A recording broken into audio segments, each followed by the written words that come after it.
Novel X and novel Y are both semi-autobiographical, okay, novels, and contain many very similar themes and situations, okay, which might lead one to suspect plagiarism on the part of one of the authors. Sure, that might lead you to suspect that.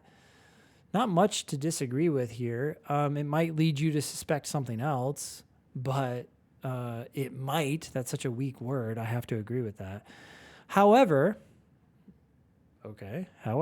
it is more likely that the similarity of themes and situations in the two novels is merely coincidental.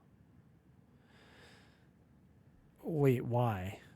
I mean, more likely? It's more likely to be coincidental than plagiarism? I mean, maybe it's more likely to be plagiarism. I need more information to really push the needle over to the coincidence situation, right? Okay, we are going to get more evidence here. Since both authors are from very similar backgrounds and have led similar lives. Again, how do you decide which thing is more likely? I think I need to know more about probability and more about how often does plagiarism happen? How often do coincidences happen between authors who have very similar backgrounds? I don't think the conclusion is false, of course. I just don't think it's proven 100%. Like, this could go the other way. It could be more likely to be plagiarism, even though it's not. Are you guys okay with this objection? I just think the conclusion has gone a little too far with that phrase, more likely. Okay.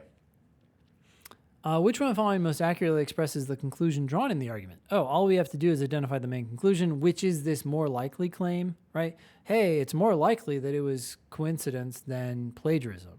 Really? Why? Because of the last claim and the first claim. So I need an answer choice that says it's more likely to be coincidental. A, novel X and novel Y are both semi-autobiographical novels, and the two novels contain many very similar themes and situations. No. That's the first sentence, and that's a premise that was used to set up the argument. The conclusion is the however, what comes immediately after however. Not because however is like any sort of conclusion indicator. It's not. It's just like that's where the conclusion was presented here. B, the fact that novel X and novel Y are both semi-autographical novels and contain many very similar themes and situations might lead one to suspect plagiarism on the part of one of the authors. Okay, that again was in the first sentence, which was just setting up the stage, telling us what's going on here. It's not what the author was trying to prove. C, the author of the novel X and the author of novel Y are from very similar backgrounds and have led very similar lives. That's also a premise. It came after the word since, which is a premise indicator. That's saying, hey, because, for this reason. So that's not the conclusion. D, it is less likely that one of the authors of novel X or novel Y is guilty of plagiarism than that the similarity of themes and situations in the two novels is merely coincidental.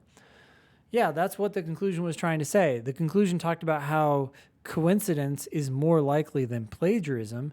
Answer choice D says plagiarism is less likely than coincidence. But by the way, that is saying the exact same thing, right? If I say one is more likely than the other, or the other is less likely than the first thing, then I'm just saying the same thing in a different way. So D sounds like the answer. E, if the authors of novel X and novel Y are from very similar backgrounds. Okay, I read more than I would read on the actual test. Anyone know the word here that just kills this answer choice? Okay, I see if in the chat. You're absolutely right. The conclusion here was not conditional. It wasn't like, hey, if everything I just told you is true, it was just asserted as true. So because the conclusion is not conditional, there's no way I'm going to have an if clause in my answer here. So this is wrong. I mean, granted, if I had gotten rid of everything else, I might have read it a little more carefully. Like, what am I missing here? But I already liked D. If, I would have just stopped at if. Thank you. Bye. Okay. Any questions on this one?